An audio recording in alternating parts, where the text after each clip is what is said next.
So in this presentation, I essentially want to sort of answer 3 questions. Why are FPGA used in space? And if you're now using FPGAs in space, what I think they should contain soft CPUs as well, among other things. And if you now have a soft CPU in an FPGA in space, why it should be RISC-V.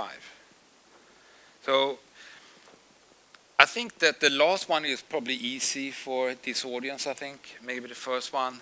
The second one might be a little bit harder to sell, I guess. So why use FPGAs? So this is some slides I got from the marketing. I just asked them, can you give me 2 slides of where our FPGAs are used in space? And I'm getting these slides of where the ultra-scale, which is older generations of FPGAs are used. And it's almost everywhere it's used. It's in navigations, defense, RF processors. You can name it. There is almost very few projects or space project where there is not one kind of FPGA. It's not necessarily ours. There are other FPGA vendors as well for space. And this is recent activities that we are included in projects. I mean, the use, the Clipper, the Indian one. We have the SD8 Tranche 0. I don't have a clue what SD8 Tranche 0 is. And there is in Versal in the constellations. And that is an interesting story because I've been told that this is Starlink. And they're using one of the benefits of FPGAs is that they're going to launch so many sort of satellites that they cannot wait until everything is defined and configured, and because that's going to take so long time until they get deployed. So they're starting to deploying a lot of satellites with no hardware content. And when they're starting to get enough, they actually were able to finalizing the hardware that's going to FPGA and send it up. So that is something that you can actually only do with a reprogrammable hardware. But that was an interesting key aspect of why FPGAs are usable. So when it's not a lot of picture stuff, then it's my slides.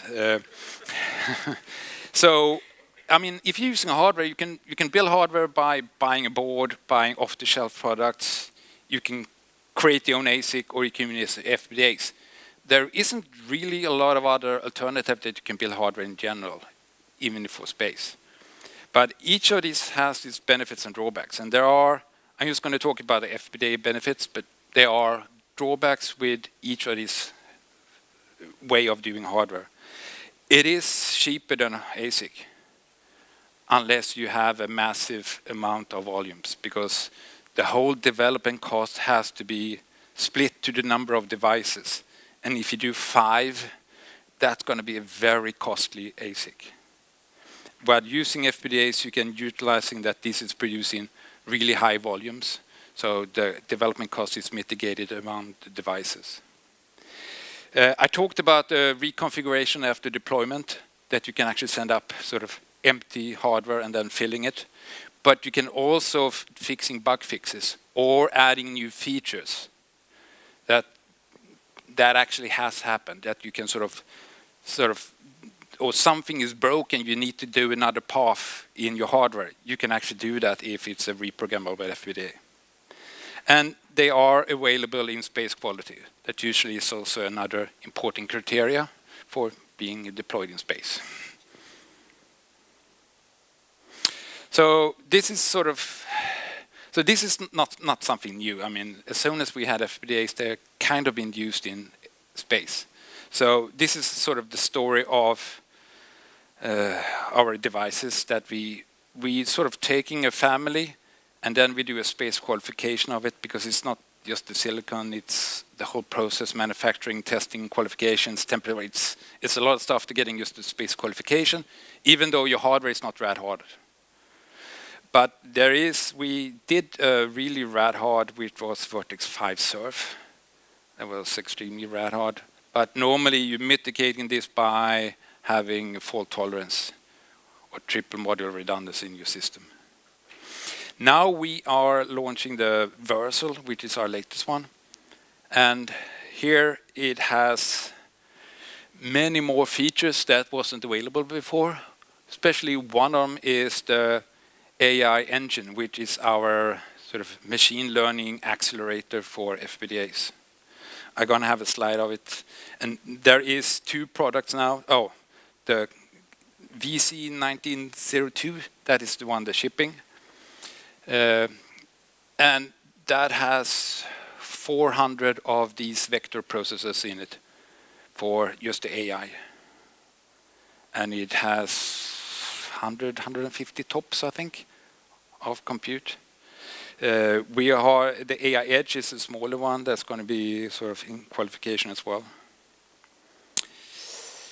So one of the features of this Versal is that when you have an SRAM-based FPGAs in space, you need to scrubbing the configuration memory. The configuration memory is a lot of data bits because it's configuring the hardware features. It has a lot of ECC on it, but in order to mitigating sort of building up error, you need to do scrubbing of the configuration memory. In previous generations, we had a very tiny IP that we placed in the fabric that did the scrubbing in the background. Because you can do the scrubbing in the background, you're just reading the configuration and then sort of writing it back and sort of it's self-correcting. However, that small IP was now sort of sensitive to error itself because it used configuration memory for its function. With Versal, we have added a lot of hardwired or hardening microbases software. When I'm talking about microbase, we have what we now internally call classic microbase, which was our own ISA, and then we have microbase 5, which is RISC-V. These are classic microbases that are in Versal. But all new product in the future which are hardening is going to use the microbase 5. So all new coming FPGAs that's coming in the architecture, most all of the hardening microbase is going to be replaced with microbase 5. But what this is doing, it's a triple model redundancy model that actually do the scrubbing, and it's hardening, so it actually can do the full FPGA's configuration memory. And here's some data is that it's getting sort of the SC5 by 30x, but it's getting a 30x when there is 80% more configuration. So it's even more than that improvement of the reliability. So why use a soft CPU now, if I sold you on using an FPGA? I think there is, well, there was mentioned at NVIDIA, they had a lot of small RISC-V in the GPUs. And that is the case that people tend to focus on the application processor or the server processor. There are processors literally everywhere in devices today. CPUs has it plenty, GPUs has it, FPGAs has it, device drivers. I mean, not where you're running your visible software on, but doing hardware control and maintenance stuff. And Versal FPGAs, even though we have devices with 10 plus ARM cores in it, we have way more hardening microbases in these devices. It's in our configuration of the FPGAs, in the power management, all our high-speed serial interfaces, we sort of placing them by a quad of them. Every quad has a hardening microbase in it. The memory controller, each memory controller has a hardened microbase in it. So it is, you can't, because the system's becoming so large that you need a lot of control and maintenance, and you don't want to have insanity amount of complicated state machines handling this one. You want it to be more of a software control. And you can't pull all that stuff up to the application processor, because that's going to completely mess up with the control and how fast you can react. And so there is a need for larger system to have plenty of control processor that mostly is not visible for the customer. So if we now have larger, because FPGAs is becoming larger and larger, so when we're getting these larger FPGAs and building these larger systems, there are going to be a need of having control processor in the fabric as well. And that's where the soft CPU comes in. Soft CPUs, if you want to run a lot of Linuxes, hyper-threadings, sort of maximum performance vector, it is not the best choice because it's going to consume so much FPGA logic that you literally are replacing an FPGA logic, expensive one, where you can buy an off-shelf device. So it is part of, it's something you do for controlling your main software. But in order for the soft CPU to really be able to do this kind of control, sort of a part of the system, it needs to be very resource efficient. You can't have control processor taking up 25–50% of your FPGA logic. They have to be down in 1, 2, 3, 4% of the size of your FPGAs in order for them to be usable. Otherwise, they are too costly. And since each of these control features has different requirement, the soft CPU, since it can be configurable, has to be extremely configurable. So you need to configure it to the exact requirement you have. Nothing else, nothing less, because if you're adding more, it's just going to cost FPGA resources that you're not utilizing, that you could use for your main usage of the programmable logic instead. So, for example, Microbase, both Classic and Microbase 5, we have roughly 70 different parameters that you can set on the core. You can billing it to, the smallest is 800 LUTs, I think. And the biggest one, depending on how we do it, it may be up to 8–10,000 LUTs. That size range we have. And it's very different sort of feature set of the FPGA. As an example of a control processor, I found that Mars rover, both Curiosity and Perseverance, has a mass camera that's doing this dual kind of, do you see the two cameras there? And they have, it's interesting, you can't see it, but it's a Vertex 2 device. That was announced or first available in 2002. So there is another reason why FPGA is useful, because we tend to have a very long lifeline of our FPGAs, around 20, 25, 30 years. That is normally the way an FPGA is available to our customer. So, and in that FPGA, they needed to do a lot of image processing for the camera, but they also needed some kind of a control, because it was just not a simple pipeline. You want to do some different kind of image processing. So they placed the Microbase there. So it is a Microbase that sort of receiving commands, do some autofocus, do some background scrubbing, maintenance, checking faults, kind of stuff. And that is around 10,000 lines of code. I mean, in theory, you could do hardware of 10,000 lines of code, but that is not something I want to maintain and verify, actually. So this is another example of a control processor, not an application processor.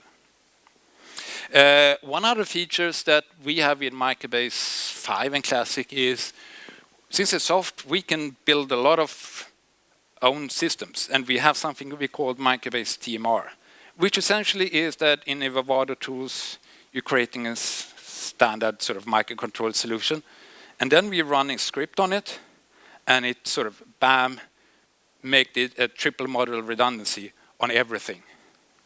So it's processors, PRAMs, interfaces, all external interfaces getting voters on them, and we're triplicating everything, including comparators, and the comparators and the voters becoming self-checking. So we can always pinpoint which of these three has an error in it. And since we're doing it on the macro level, we also know if it's the AX interface, the interrupt, or where it is, depending on the granularity of our sort of comparators. And this one only showing the AX interface. With it, we also have a manager controller manager of the triple bundle redundancy, and that is of course also triplicated.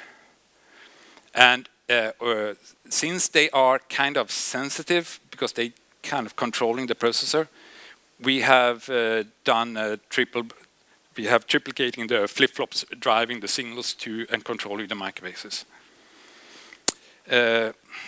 And what essentially is that we work in 3 stages. It's what we're calling the green box. I don't know if it's seeable, but that's the fail operational state. That sort of everything, there is no error, no comparators, nothing sort of do something wrong. And then suddenly one of the voters or checkers say, okay, microbase number 2 has a mismatch with other ones. Okay, then we go down to a lockstep mode where we have putting the second one in reset, we blocking all its output to the voting, and then we go into a lockstep mode where we can continue. So now we are in fail-safe mode. And then if you're staying in the fail-safe mode, you're getting another error again, then you go into a fatal one, which is the red box, because now you don't know which one is the correct data. However, when we are in the lockstep mode and we have hold the microbase 2 in reset, we have a recovery mechanism, which is essentially now sending a break, we're sending a break which is non-maskable break to the 1 and 3 and telling them to go to a recovery handling. And what it does is that they go in and saving the whole internal state they have, everything they have into the memories. And when they're signaling to the managers that this is done, they are also put in reset. And then we're bringing them up, all 3 of them. And then they go out and checking the manager. So why was what is the reset cause? And they say, okay, it's a recovery. Oh, okay. Now all 3 go out and reading the saved contents. And since it's a voting checking, the faulty one will now get the corrected one. And then they go up to sort of the voting, the fail operations. And this can be done fairly quickly. You just need to saving all the internal state to memory and then reading it back.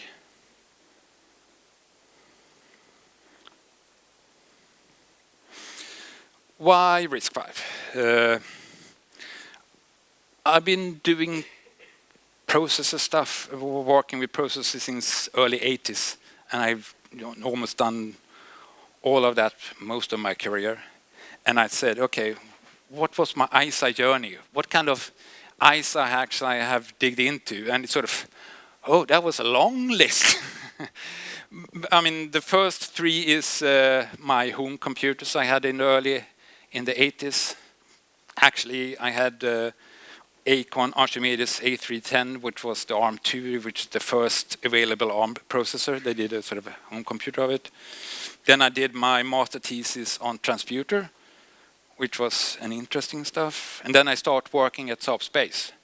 And then I get thrown into MIL standard 750A, which was an old military ISA, I guess original from the 60s, that was even used in space. I also got dug in a little bit in Ariane 5 on the 68,000 there. There was a pre-study that I was part of. And then we at the Saab Space, we did our own ISA because we thought that none of the availability at that time actually fulfilled us. So we created our own ISA, our own processor that was only made to be running ADA as efficiently as possible in space. That was the goal. And it had some interesting features. But during that time, I would say it's starting a lot of these ISA wars.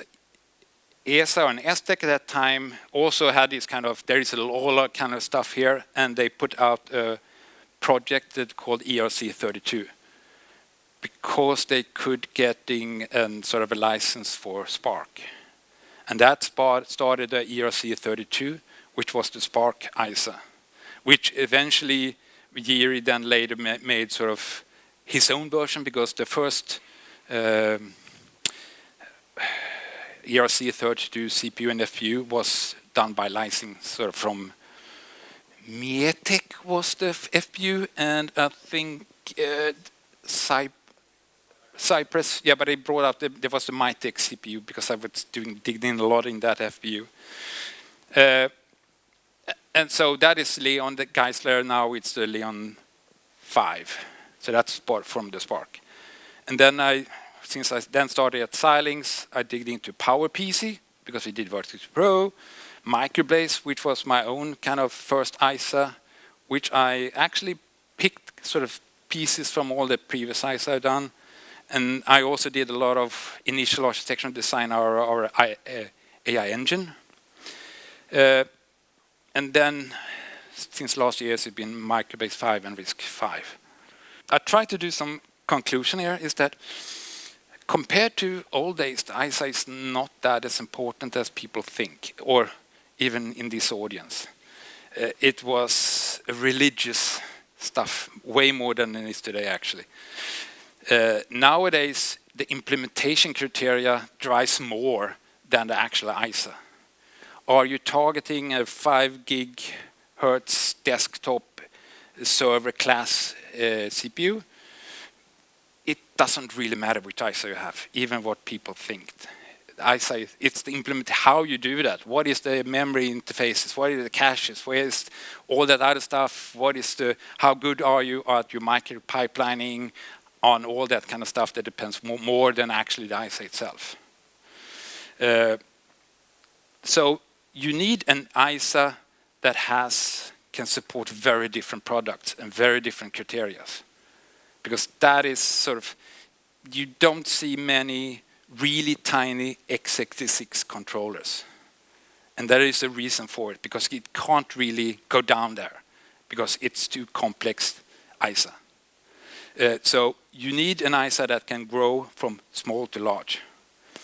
At my old age, actually, there was a lot of assembler programs and stuff that sort of stopped people from migrating from one ISA to another ISA.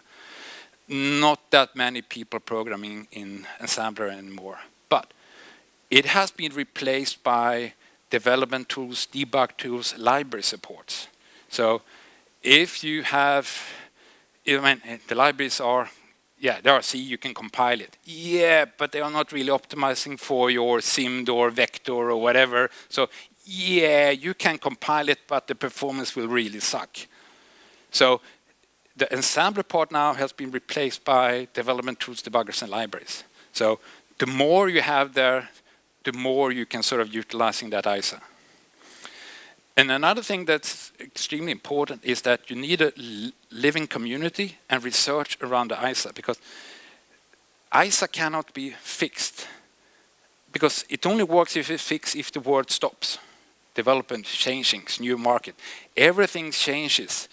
Who would have thought about adding matrix multiplication to an ISA 8 years ago? None. Now we are there, we need that, because we have now a new demand that's coming up. So unless you have a living community and research, you're getting a stagnant ISA. So you need to have a moment. That's why it needs to be open source, and you need to promote sort of a community to sharing and researching, and customer can be able to sort of add new stuff to it for the changing market.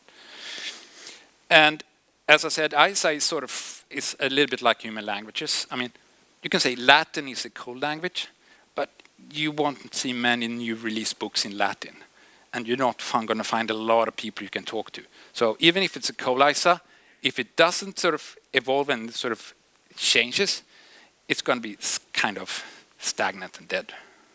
And for my conclusion is that the RISC-V fulfills all these kind of criteria to be a successful ISA. And that is the end.